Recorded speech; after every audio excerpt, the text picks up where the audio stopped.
The photos landed on the mahogany table with a gentle thump, but somehow that sound seemed to echo louder in my mind than the moment my father's casket was lowered into the earth just an hour before. There were 4 glossy pictures, each one slicing through what little trust one still had left in the world. My mom's hands were shaking as she handed me the sealed envelope, her eyes empty and haunted, saying everything she couldn't bring herself to say out loud. In those photos, I saw my wife, Emily, draped in the silk robe I'd given her for our anniversary, lounging in my dad's hotel room. Another shot showed her laughing, wine glass in hand, while my father's wrist, thin and frail, still marked by his chemo bracelet, rested on the table beside her. But it was the last picture that really made my blood boil, Emily in bed, wearing the gold watch I'd given my dad after he beat cancer the first time. Each photo had a timestamp, all from days when Dad had told me he was too exhausted for visitors. I didn't shout. I didn't fall apart. Instead, I carefully folded the photos, tucked them into my jacket pocket, and started plotting how I'd take apart the life of the woman I once called my wife. My name's Darius Greavves, and up until that day, I thought I had a pretty good handle on my life. I'm 34, a senior accountant at Morrison & Associates, the kind of guy who likes things orderly and predictable, maybe even a little too loyal for my own good. I built my whole world on trust and dependability, the same values my dad, Charles Greavves, drilled into me from the time I was a kid. Dad was a rock in our neighborhood, a retired construction foreman who literally built half the homes around here with his own 2 hands. When cancer first showed up 3 years back, he fought it the way he tackled everything else, quietly, stubbornly, never letting on how much it hurt. When it came back 6 months ago, meaner and more relentless, I stepped up as his main caregiver, right alongside my mom, Karen. Emily and I had been married for 8 years, and we dated for 2 before tying the knot. We met at a charity gala where she was working as an event coordinator. She looked incredible in a red dress, and her smile could light up a room. She was everything I wasn't, outgoing, quick-witted, the kind of person who could make friends with anyone. I fell for her fast, convinced I'd found the missing piece in my life. During Dad's illness, Emily seemed like the perfect daughter-in-law. She'd visit him often, bring his favorite cookies, and sit by his bed reading classic novels in that soothing voice of hers. She held my mom's hand through the roughest days, set up meal trains with the neighbors, and even helped me juggle Dad's endless medical appointments when it all got to be too much. "You're lucky to have her," Dad would tell me after Emily left. "She's got a good heart, Danny. Don't let her go." I thought their connection was something special, proof that Emily really belonged in our family. She called him Papa Charles, and he'd light up every time she walked in. In those last weeks, when the morphine made Dad confused and restless, Emily was usually the only one who could settle him down. What I didn't realize was that she was soothing him in ways that would have destroyed him faster than the cancer ever could. Now, looking back, I can see the warning signs were there all along, scattered like breadcrumbs leading straight to disaster. Little things that didn't seem important at the time, but together painted a picture of betrayal I should have seen coming. It started with the gifts. Dad had always been generous, but once he got sick, he started giving things away almost compulsively. Suddenly, Emily was showing up with expensive jewelry, a diamond tennis bracelet, pearl earrings, a fancy designer purse. When I asked about them, she'd just smile and say, "Papa Charles insisted. You know how he worries about me not having nice things." The explanations never quite sat right with me, but it felt wrong to question my dying father's kindness. Dad had some money put away, a pension, insurance. If he wanted to spoil his daughter-in-law during his last months, who was I to argue? And then there were those private moments that just didn't sit right with me. I'd show up at Dad's place and find Emily already there, sometimes stepping out of his bedroom looking a little flushed and her hair out of place. "He was having trouble with his meds," she'd say, her voice calm. "I was just making sure he was comfortable." Her explanations always sounded logical enough, but there was a glint in her eyes, a kind of quiet satisfaction, that made my stomach twist. The phone calls started happening more often, too, and they got a lot more secretive. Emily would slip outside to answer her phone, talking in low tones to someone she said was helping coordinate Dad's care. Whenever I offered to pitch in with the planning, she'd just brush me off. "Don't worry, honey. You're already working yourself to the bone. I've got this covered." Dad started acting differently around me, too. He grew distant, almost like he felt guilty whenever I was around. Where we used to talk easily, now our conversations felt forced and awkward. He'd look away when we discussed his care, and more than once, I caught him and Emily exchanging glances that made me feel like an outsider in my own family. The thing that really got under my skin was Dad's sudden obsession with updating his will and sorting out his estate. He brought it up one day, almost in passing, but when I offered to help him with the legal stuff, he waved me off. "Emily's taking care of all that," he told me. "She's got a good head for these things." My own wife was spending more time handling my dying father's affairs than I was. Back then, I was actually grateful for her help. Now, looking back, I see I was just watching her set up her next move. Honestly, the moment that should have snapped me out of it was the day I walked in on the two of them in Dad's study, hunched over a pile of financial papers spread out across his desk. They both jumped when I came in. Dad quickly stuffed the documents into a drawer, and Emily started fussing with a vase of flowers that didn't need any attention. "Just helping Papa Charles organize some old files," she said, but her voice was shaky, and it set off every alarm in my head. I should have called them out right then and there. I should have demanded to know what was going on, dug through those papers, or at the very least, asked what kind of organizing needed to be done in secret. But instead, I chose to trust them. I let love and loyalty blind me to what was right in front of my face. I let myself be played for a fool. But the real moment of truth didn't come with those photographs, those just confirmed what I already felt deep down. It hit me 3 days later, sitting in Dad's empty house with my mom, sorting through his last bits of paperwork. Mom was a mess, barely able to get a full sentence out, so I took care of most of the details. That's when I found the bank statements, tucked away in the same desk drawer Dad had slammed shut when I'd caught him and Emily together. 27 grand, gone, transferred in chunks over the last 4 months to an account I'd never seen before. The dates lined up exactly with the worst stretch of Dad's illness, when he was at his weakest. But what really made my blood run cold was the paperwork that came with it, gift forms, legal documents saying the money was a voluntary present to my loving daughter-in-law, Emily Marie Greavves, for her devoted care and companionship during a hard time. Companionship. That word tasted like poison. My mom found me staring at those papers, my hands shaking with a kind of anger I didn't even know I had in me. When I showed her what I'd found, she just crumpled into Dad's old reading chair, sobbing so hard it sounded like her heart was breaking right there. "I knew," she choked out between sobs. "God help me, Danny, I knew something was off." The way she looked at him, the way he started hiding things from me. But he was dying, and I figured maybe I was being a jealous old woman, Mom admitted, her voice barely above a whisper.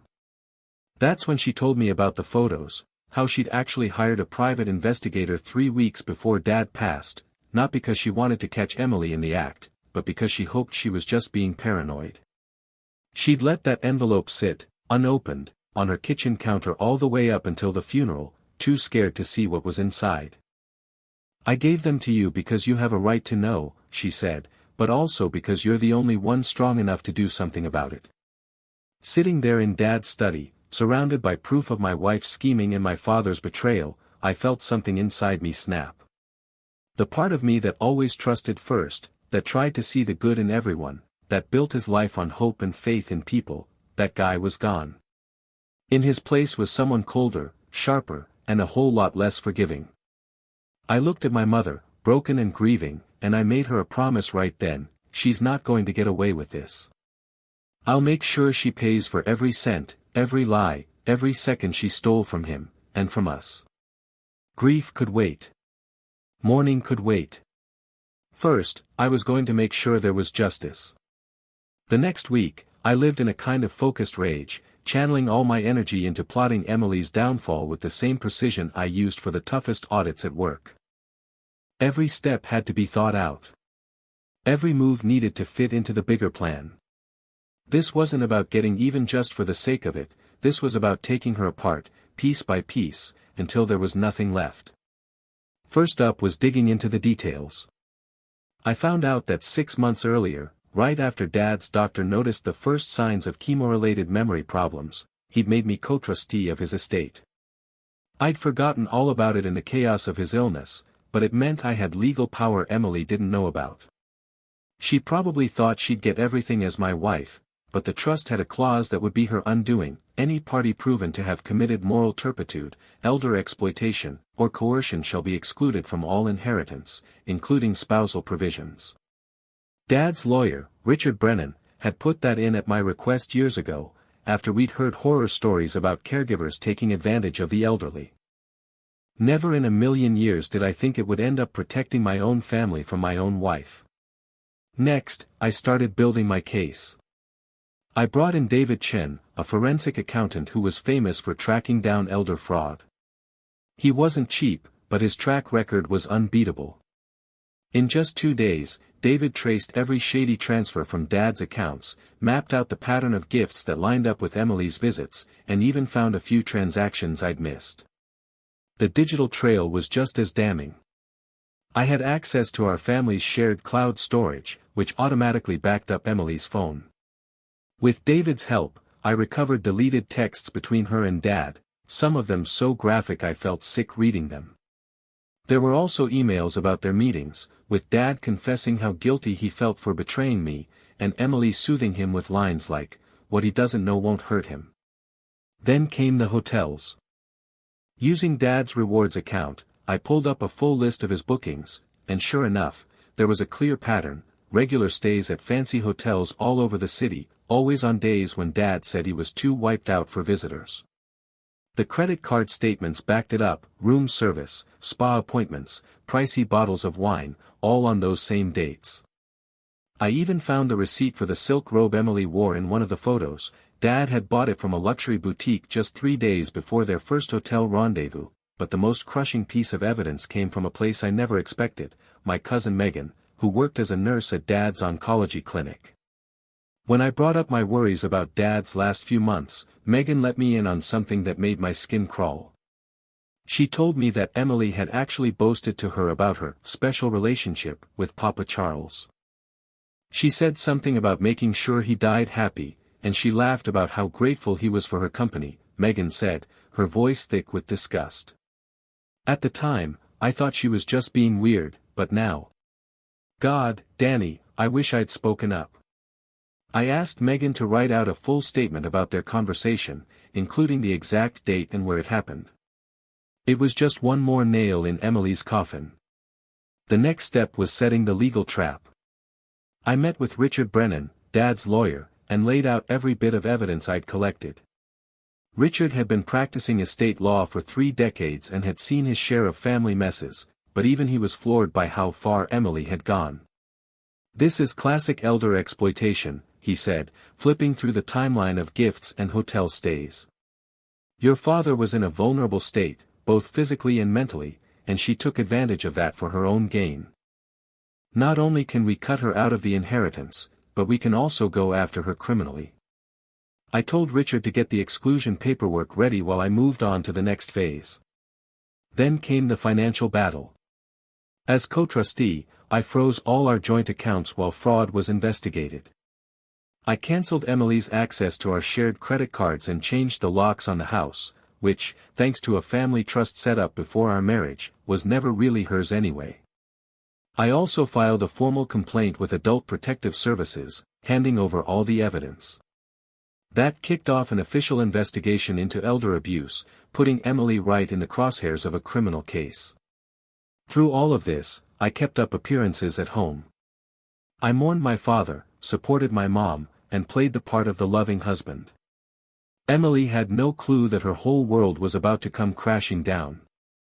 The reading of the will was set for 3 weeks after the funeral.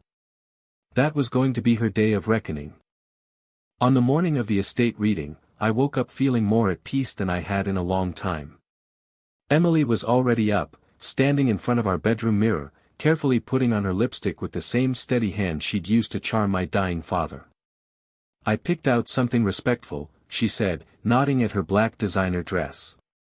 "Richard said this might take a while, so I want to be comfortable." "You look perfect," I told her. And I meant it. She looked exactly like the kind of woman who'd seduce a dying man for his money. We drove to Richard's office separately. I told her I had errands to run after, but really, I just couldn't stand the thought of sitting next to her when everything fell apart. The conference room was already packed when I got there. My mom sat at one end of the long mahogany table, with my Uncle John and Aunt Kate on either side. A few relatives had flown in for the occasion, including Dad's brother Andrew and his wife Laura. When Emily walked in, everyone greeted her warmly, offering their condolences and complimenting her for how devoted she'd been to Dad in his final days.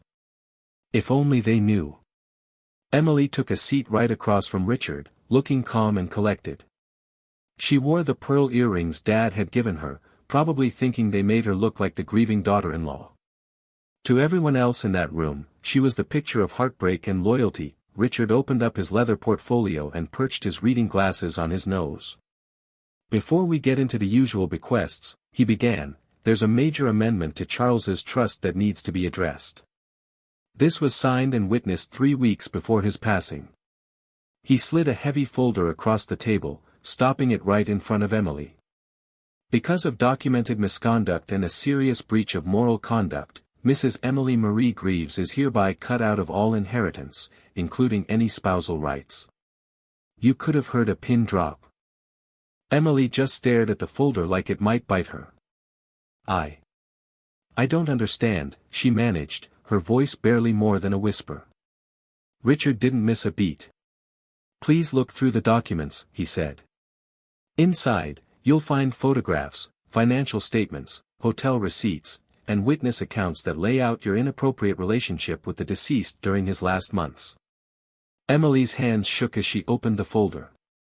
I watched the color drain from her face as she saw the first photo, her, in Dad's hotel room, wearing that silk robe.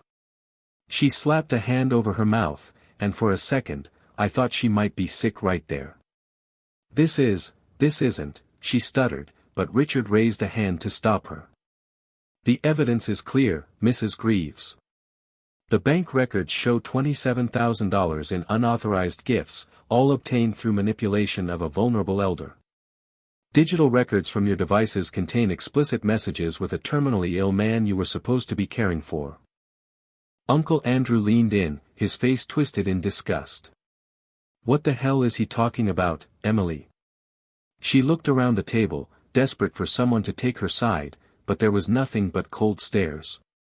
When her eyes landed on me, I just looked back, completely unmoved.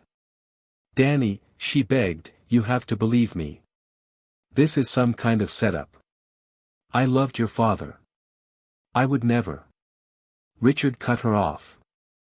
"The audio recording says otherwise," he said, sliding another document her way. "This is a sworn statement from Nurse Megan Greavves, who heard you laughing about helping Charles die happy and bragging about how grateful he was for your company." Emily lunged for the papers, knocking over her water glass in the process. "This is all lies. Someone's framing me. Danny, you know me. You know I'd never do this."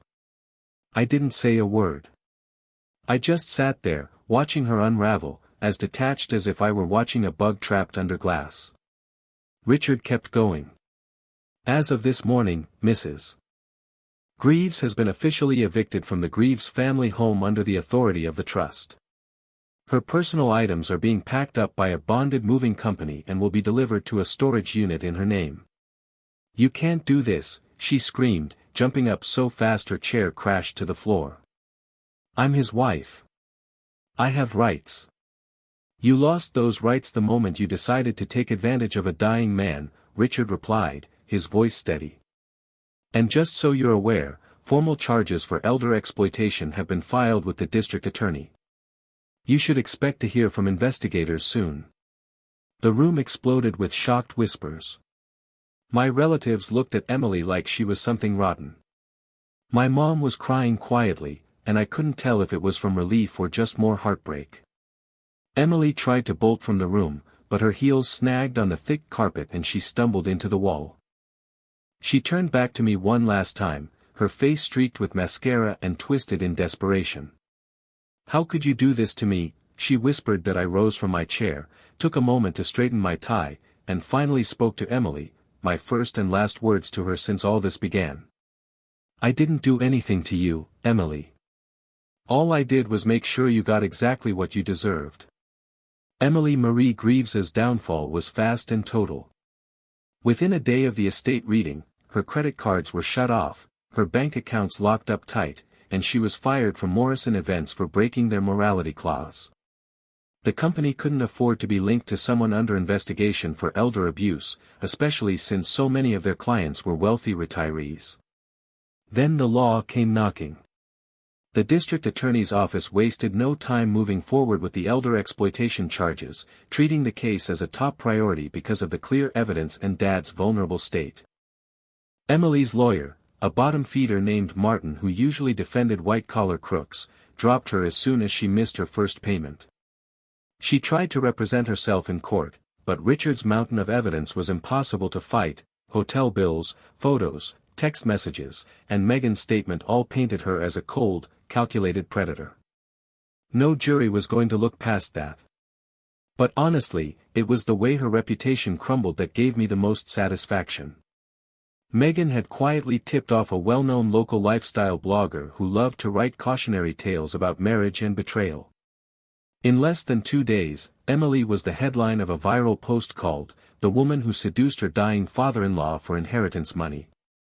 The story exploded online.